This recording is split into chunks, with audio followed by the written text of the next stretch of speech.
And we're back. And if you're joining us right now, we're just getting our second conversation for this morning started. And as we mentioned before the break, super exciting news. We're talking about the premiere of KTV, the remix. And here to talk all about it, we have one of the judges right here in our studio. We have Chris Bradshaw. Good morning. Good morning. Good morning, Belize. So, KTV, the remix, it's back. Yes. How would it feel?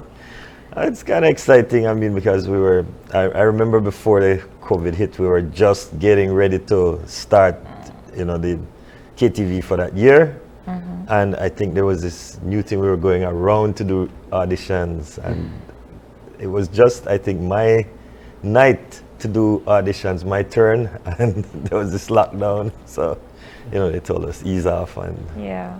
So how does it feel to be back? Exciting. I think, it's one of the reasons why I find it exciting is that I know it's something that there's a whole group of people in Belize who were looking forward to. So, I find that.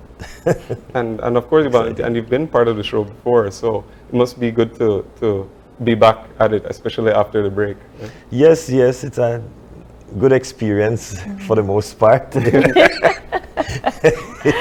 For the most part, I don't want to make you emphasize a little bit more on that. But So you were one of three judges. Right. Talk to us about how the auditions went. I mean, I know you can't really tell me anything in terms of who's selected, but talk to us about how the auditions went and how you all select the persons that are going to be on the main stage. Okay. So the auditions went pretty well. We got, enough people that we could have chosen the amount that we needed. And, from the lineup that we had some people who, obviously, as soon as they come on, that you're definitely going to make it from the standards that they perform and such, the way they perform. And, there are others that were kind of iffy and you have to, deliberate about them and stuff, why you might want them on the show and whatever else. But during the auditions, we usually give feedback and we, usually it's not long, you have people standing there, you just tell them the basic things. Normally, we look at the quality of your actual of the art, the way you represent the art itself, the art of singing. And so we look at the technical aspects of it, but we also look at your performance, the way you would be able to excite a crowd, for example, because that is a major part, right, a big part of this particular art. It has to do with how much crowd appeal you can get and whatever else. And did we see a lot of variety in the auditions in terms of musical styles, maybe like young age, like what can we kind of expect? Yes, we saw a wide variety of genres being performed, and we had in both of the major languages that are used in Belize, English and Spanish, and a few of the Latino performers too who came out to audition. Do you think we have a good selection of people from all over the country, or mainly, geared towards Belize City? Yes, we do. We were kind of worried about that on the first day because the auditions ran a Saturday and a Sunday.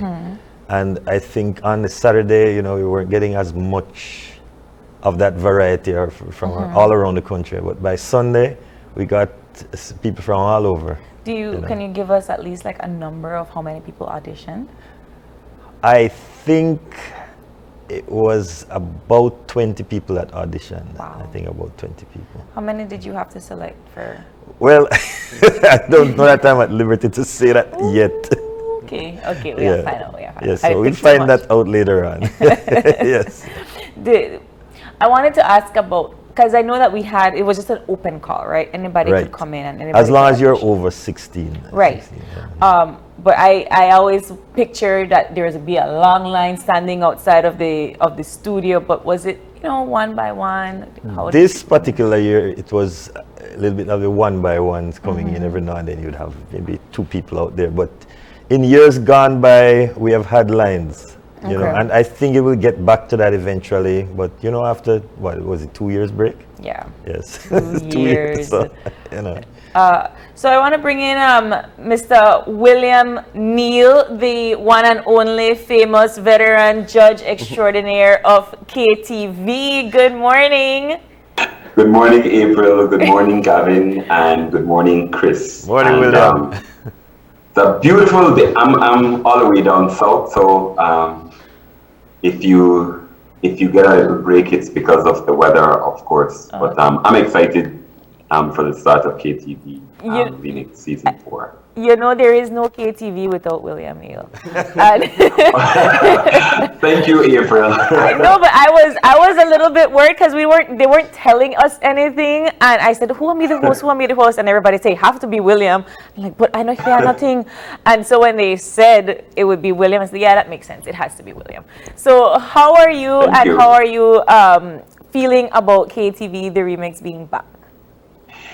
You know, this is one of those things where Tuesday nights, it's like date night, and it hasn't been happening. So it's a lot of fun because you encounter a lot of people out on the road, on the streets, and they're asking just, you know, will KTV be back? And I think people like the fact that it showcases Belizeans, even though they're not original songs. It's an opportunity to see what talents are out there. And we've seen quite a number of Belizean artists come through the platform that KTV and all the shows from Channel 5 offer. So I think that's the important thing, that you get to peep the talent that is out there, as Chris was talking about, and you get to see them grow. That's the main thing, because you know, Belizeans can be very savage, right? But they can be also very honest. And I think that feedback on a weekly basis pushes a lot of the artists to really do better and to up their game. And it's not always about how perfect your voice is. It's also about how hard you work and whether you can keep a crowd engaged. And you know, speaking of the crowd, I often tell people if you haven't gone to see a live show, the crowd or the audience is almost like a character in and of itself. Just so, and I say, Are you referring to Miss Heartags? yes, absolutely. Yes. No, well, we have the characters. Yeah. Can you talk a little bit about what the actual, you know, especially being the host, what the interaction is like with the crowd who actually comes out to the show, and what that experience is like? I think, you know, it's a delicate dance between the two audiences, those at home and those at the Bliss. What the Bliss audience does is that they give you that instant feedback, while people on social media and everywhere else is, you know, more thoughtful. They are more responsive just emotionally, because you can't deny that any art makes you feel, and it's that feeling that you try to create in people. It's a magic. And I think that's the thing that the crowd experiences when you go to a KTV show. I know Gavin would come on a regular basis. Yep. And you know, that there's nothing like being there, because you get to see things that you never see on television. So that's the advantage, of course. And I think Chris can attest that, you know, even the judges get heckled. Fortunately, you know, I am kind of like the ringmaster.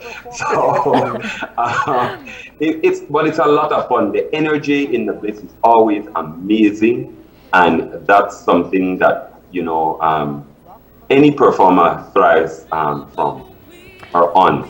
Yeah, I'm glad you mentioned the judges aspect with the audience, that relationship, because I was going to ask Chris, how do you navigate what the crowd is asking for versus how you are supposed to be judging, right? Because I assume that you know what you're looking for as your judges. You understand the maths, I want to say, behind certain performances. So how do you navigate doing your job versus, you know, the crowd will tell you, you don't know what to talk about, Mr. Grimshaw, you know, Bradshaw, sorry, go there, you know. How do you navigate that? Yes, well, I do hear what the crowd is saying, but at the same time, I have to stay true to what I'm doing because, as you know, there's a certain light and airy, a jovial aspect to the whole KTV thing. Also, I mean, you know, it's not something that's gonna win you millions or it's a life and death situation. However, at the same time, like William was saying, there are artists there who are trying to test the waters, and you want them to get a true picture of what, you know, they really need to see in their performance. And so I try to stay true to that. Even though I'm hearing what the audience is saying, I try to make sure I'm telling them something that can make them better for the next week to come on. So Yeah, I mean, I think I've never actually been to a live show. I am an avid TV viewer. So I know how we behave when we're at home. Yes. You know, so I could just imagine how Gavin would be judging from the audience. But talk to us about what you are most excited to see in this season, and how you think it's going to be different from the other seasons. I think I'm most excited to see the whole transition from when people come on to KTV, especially for the first time. Some of them you don't know what to expect. Some of them have never been in front of that big an audience before in their lives, and so the first night is kind of like a shocker, a little bit of a shocker. And how they deal with that is very important in, you know, the way they'll go on. But just seeing them mature. And you watch the ones, there's some of them will fall out by the wayside. You know, obviously they can't stand the pressure and whatever else, but those who mature and go right out to the end, you see that transition and that growth. That is what I'm excited about. To see that end product. And yourself, Neil?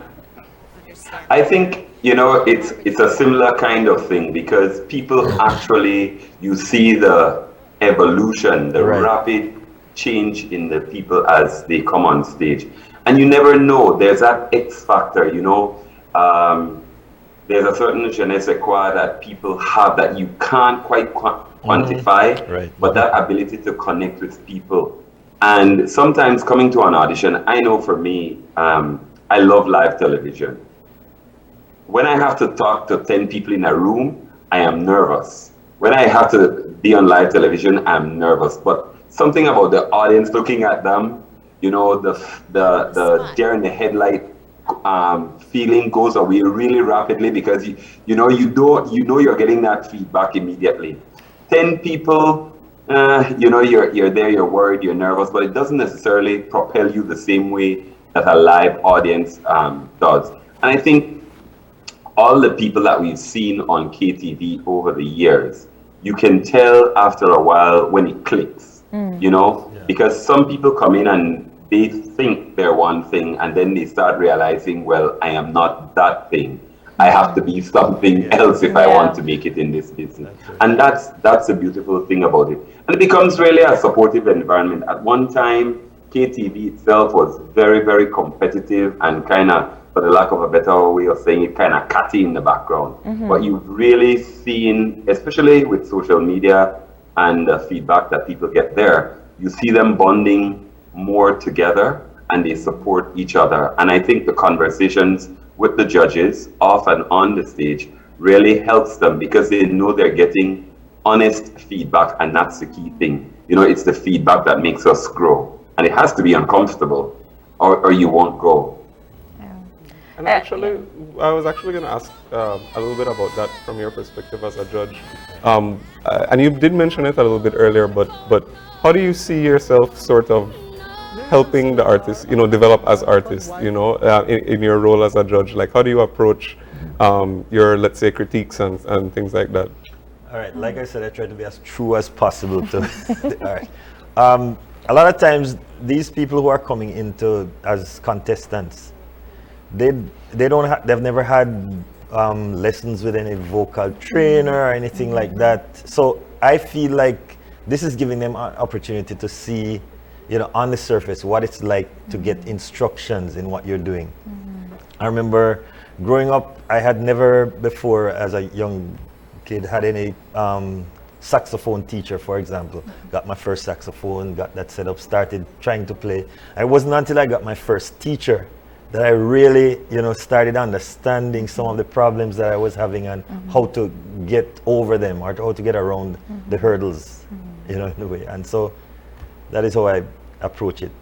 I think we're quickly winding down, but anything else that we can expect from KTV the remix before it starts? Well, just as in former years, you can expect excitement. A lot of people disagree with some things that the judges have to say, but just remember that in the end, always disagree with the judges. yes, they are. But we are not the ones who put them in the positions that they are. We're just there to try to help them to to get better at what they do. And Right. who else is on the panel? Who else is on the panel? Well, right now, Jenny's there. Jenny, Jenny's love also it, love it, Jenny. Yeah. We have a third judge, but I am not certain if he has been publicized. Oh, so we have to We have wait to wait. I don't know. We have to wait I'm not sure if it's supposed to be a surprise or what. So I'm not We're not give it to going to it. tell you yet. But there is a third One judge. final thing I'd like to say with regards to what Chris said, and I think April, you guys asked a question earlier about diversity within the show, and I think that's a key thing because you have some people who are more exposed to social media, and so their response has always been there, but they don't necessarily have the personality yet to actually deal with a live audience, because being in a controlled environment, it's like being a fish in an aquarium and then putting you in the sea. Yeah. There's a huge difference, right? And I think that's the thing that happens here, that when you put them on stage, the dynamics push you in a different way. There's good nervousness, and I always tell people, when you are no longer nervous, that's worrisome, because that means that you think you have it all, right? So I think there's a good sense of nervousness because they're afraid of what the judges will say, they're afraid of what the audience will say, they're afraid of social media, but you have to push through those things. And I think most of our contestants do that, and when they do that, they realize that they have more skills than they ever thought that they even had. And I think that's the beautiful thing about KTV and these shows that Channel 5 champions in terms of live television, because people get an opportunity to really, really see, coming back to what I was saying about generational divide, because you don't always know the young upcoming artists for most of the judges, but that's an opportunity to really wow them, because sometimes the biases that you may have, like some people are bothered by the fact that some people come back every year. To me, that's dedication, because you have to put in the work. Somebody who's new and coming in, they also are bringing a certain X factor as well. So you need all of those dynamics within the diversity, because they push each other. Some want to work with somebody with the experience, and there's a mentoring component within the show.